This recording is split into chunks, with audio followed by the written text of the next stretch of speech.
Chapter 5.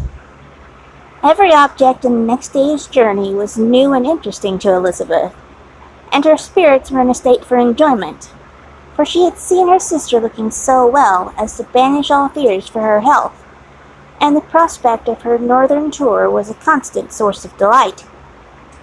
When they left the high road for the lane to Hunsford, every eye was in search of the parsonage, and every turning expected to bring it into view. The paling of Rosings Park was their boundary on one side. Elizabeth smiled at the recollection of all she had heard of its inhabitants. At length the parsonage was discernible.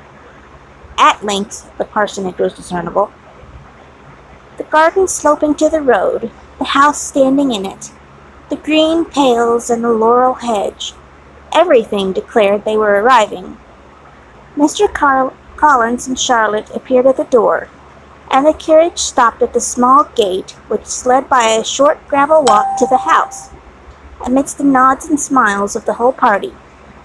In a moment they were all out of the chaise, rejoicing at the sight of each other. Mrs. Collins welcomed her friend with the liveliest pleasure, and Elizabeth was more and more satisfied with coming, when she found herself so affectionately received. She saw instantly that her cousin's manners were not altered by his marriage. His formal civility was just what it had been, and he detained her some minutes at the gate to hear and satisfy his inquiries after all her family. They were then, with no other delay than his pointing out the neatness of the entrance, taking into the house, and as soon as they were in the parlor, he welcomed them a second time with ostentatious formality to his humble abode, and punctually repeated all his wife's offers of refreshment. Elizabeth was prepared to see him in his glory, and she could not help fancying that in displaying the good proportion of the room, its aspect and its furniture, he addressed himself particularly to her, as if wishing to make her feel what she had lost in refusing him. But though everything seemed neat and comfortable, she was not able to gratify him by any sigh of repentance, and rather looked with wonder at her friend that she could have so cheerful an air with such a companion. When Mr. Collins said anything of which his wife might reasonably be ashamed, which certainly was not unseldom, she involuntarily turned her eye on Charlotte. Once or twice she could discern a faint blush, but in general Charlotte wisely did not hear.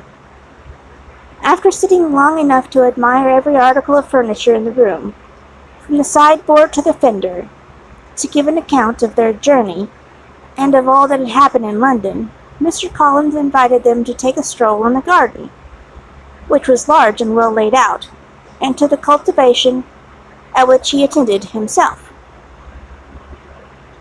To work in his garden was one of his most respectable pleasures, and Elizabeth admired the command of the countenance with which Charlotte talked of the healthfulness of the exercise, and owned she encouraged it as much as possible. Here, leading the way through every walk and cross-walk, and scarcely allowing them an interval to utter the phrase he asked for, every view was pointed out with a minuteness which left beauty entirely behind. He could number the fields in every direction, and could tell how many trees there were in the most distant clump. But of all the views which his garden, or which the country, or the kingdom could boast, none were to be compared with the prospect of Rosings, afforded by an opening in the trees that bordered the park nearly opposite the front of his house. It was a handsome and modern building, well situated on a rising ground. From his garden, Mr. Collins would have led them round his 2 meadows, but the ladies, not having shoes to encounter the remains of white frost, turned back, and while Sir William accompanied him, Charlotte took her sister and friend over to the house, extremely well pleased, probably, to have the opportunity of showing it without her husband's help. It was rather small, but well built and convenient, and everything was fitted up and arranged with a neatness and consistency, of which Elizabeth gave Charlotte all the credit. When Mr. Collins could be forgotten, there was really a great air of comfort throughout, and by Charlotte's evident enjoyment of it, Elizabeth supposed he must be often forgotten. She had already learned that Lady Catherine was still in the country. It was spoken of again while they were at dinner, when Mr. Collins, joining in, observed, "Yes, Miss Elizabeth, you will have the honour of seeing Lady Catherine de Bourgh on the ensuing Sunday at church, and I need not say you will be delighted with her. She is all affability and condescension, and I doubt you will be honoured with some portion of her notice when service is over.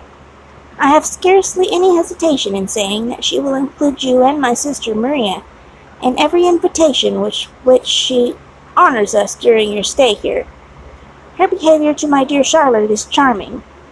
We dine at Rosings twice every week, and are never allowed to walk home. Her ladyship's carriage is regularly ordered for us. I should say one of her ladyship's carriages, for she has several. Lady Catherine is a very respectable, sensible woman indeed," added Charlotte, "and a most attentive neighbour." "Very true, my dear. That is exactly what I say.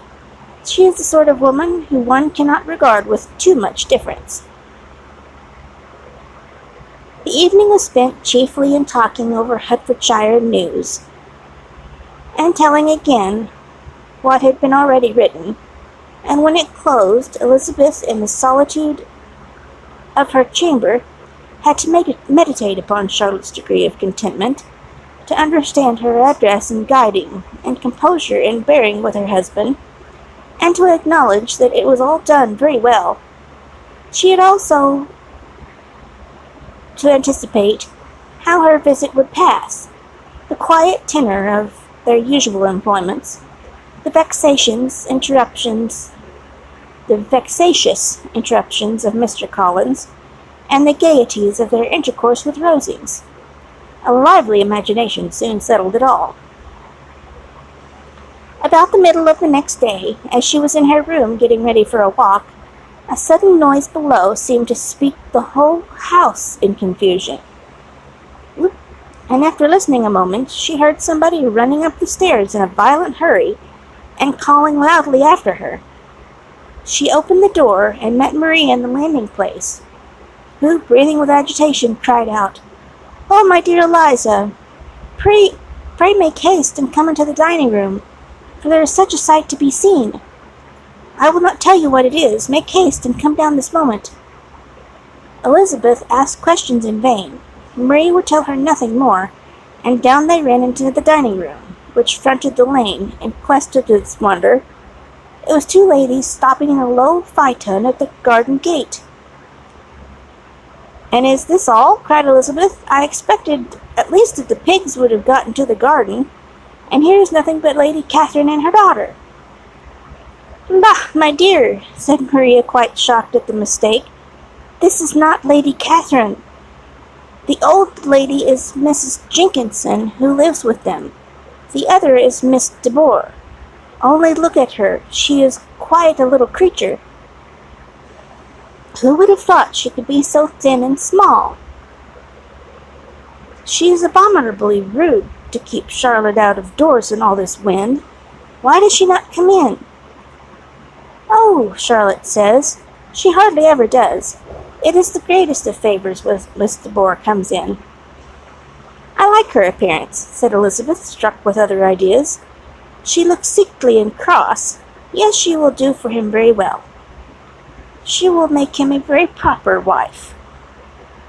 Mr. Collins and Charlotte were both standing at the gate in conversation with the ladies, and Sir William, to Elizabeth's high diversion, was stationed in the doorway, in earnest contemplation of the greatness before him, and constantly bowing whenever Miss de Bourgh looked that way.